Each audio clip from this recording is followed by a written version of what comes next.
Di sejumlah wilayah pedalaman Kalimantan, para pekerja perkebunan sawit kerap tinggal di pondok sederhana yang berada jauh dari permukiman warga.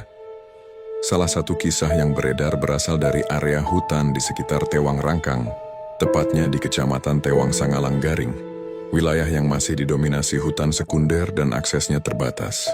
Pria dalam kisah ini bernama Sawal, seorang pekerja asal Kecamatan Selakau.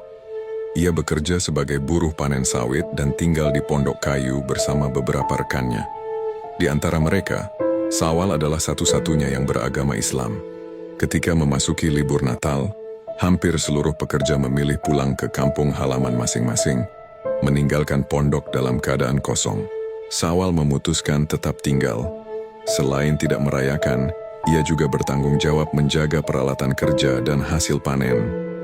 Hari pertama berjalan normal, ia bekerja seperti biasa di siang hari, lalu beristirahat di pondok yang hanya diterangi lampu seadanya saat malam tiba.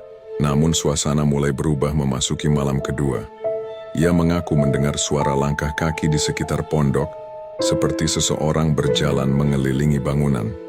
Saat diperiksa, tidak ada siapapun di luar. Suara itu muncul berulang, terutama menjelang tengah malam hingga dini hari, di tengah sunyinya hutan. Beberapa kali Sawal juga mendengar suara yang menyerupai panggilan namanya dari arah pepohonan. Suaranya samar, namun cukup jelas membuatnya terjaga. Ia mencoba mengabaikannya dan menganggap itu hanya efek kelelahan atau pikiran yang terpengaruh suasana sepi.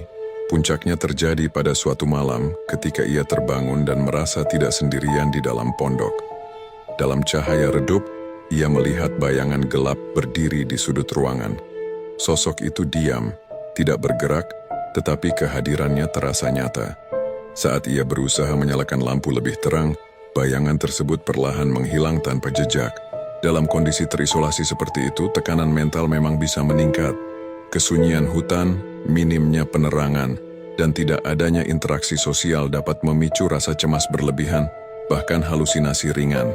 Namun di sisi lain, masyarakat sekitar kawasan Kabupaten Katingan juga memiliki kepercayaan bahwa beberapa area hutan lama memiliki penghuni yang tidak kasat mata. Sawal akhirnya memilih bertahan hingga rekan-rekannya kembali. Untuk mengusir rasa takut, ia mengisi malam dengan aktivitas seperti menyalakan radio dan menjaga pikirannya tetap fokus.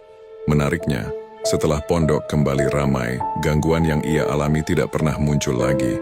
Kisah ini menjadi pengingat di kalangan pekerja lapangan bahwa tinggal sendirian di tengah hutan bukan hanya soal ketahanan fisik, tetapi juga kesiapan mental dalam menghadapi kesunyian dan ketidakpastian.